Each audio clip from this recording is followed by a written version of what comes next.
Title: When my car broke down, she rolled her eyes in front of strangers and said, "This is why I need a real man, not him." They chuckled. Start.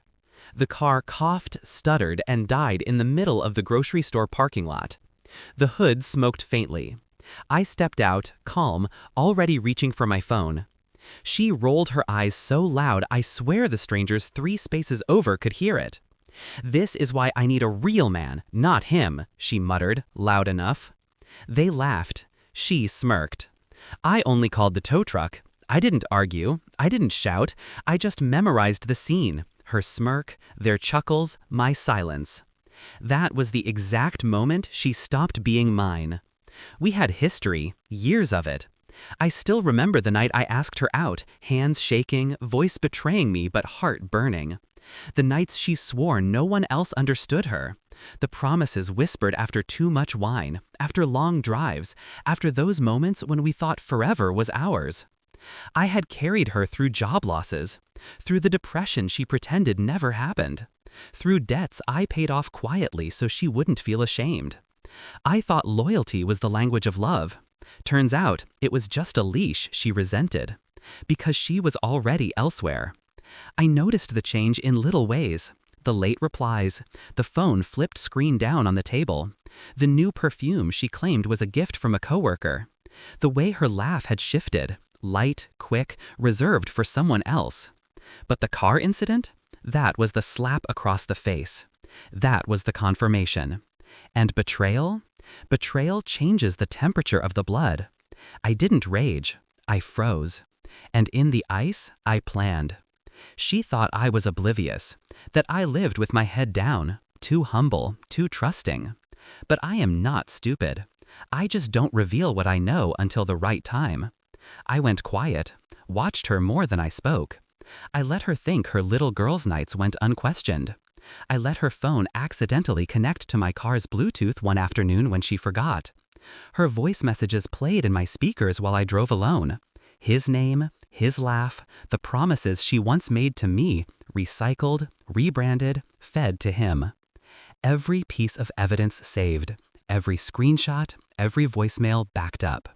I visited a lawyer, quietly, methodically. I shifted finances, split accounts, set traps where she'd least expect them. By day, I was her quiet, reliable man. By night, I was her undertaker, digging the grave of what she thought was her secret kingdom. The night after the car broke down, we had plans. Dinner with friends. She dressed in red. That red dress she once swore was only for me. Now she wore it casually, as if it no longer had meaning. I smiled as I buttoned my shirt. My silence was the sharpest blade in the room. At the restaurant, she sparkled, laughed, brushed her phone screen under the table, thinking I didn't notice. I noticed everything. When dinner ended, she expected me to drive her home.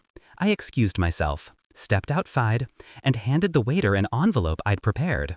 Her signed receipt from earlier, tucked neatly beside photographs of her and him. "Make sure she gets this after dessert," I said. Then I drove away, alone, calm. By the time she stumbled home that night, the house was different. Her closet half empty, her jewelry missing, the pieces I bought sold off already. Her bank card declined when she tried to order food. I know because the alert came to my phone. And on the kitchen table, a folder. Inside, her texts, her voicemails, her promises to him.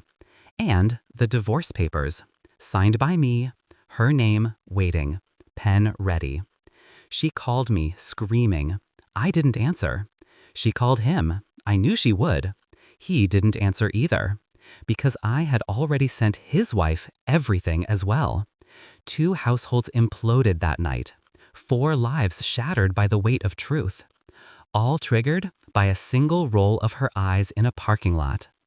Days later, she begged to meet. We sat across from each other in a coffee shop. Her makeup couldn't hide the sleepless nights. Her voice cracked between apologies. "You can't just end it like this, after everything." I leaned in, calm, deliberate. "You ended it in that parking lot. I just buried what you killed." She cried, loud enough for strangers to glance. This time, it was me who smirked. Not cruel, just finished. Revenge isn't rage, it's patience. It's silence sharpened into a blade. It's giving someone enough space to hang themselves and then walking away while they choke on the rope they tied. She thought she humiliated me that day, but humiliation is fuel, and I burned it clean until nothing was left of the life we had. Now she rides alone, while I drive forward. No regrets, only closure. Because sometimes the sweetest revenge is not raising your voice, but raising the weight of silence until it crushes them. And I never looked back.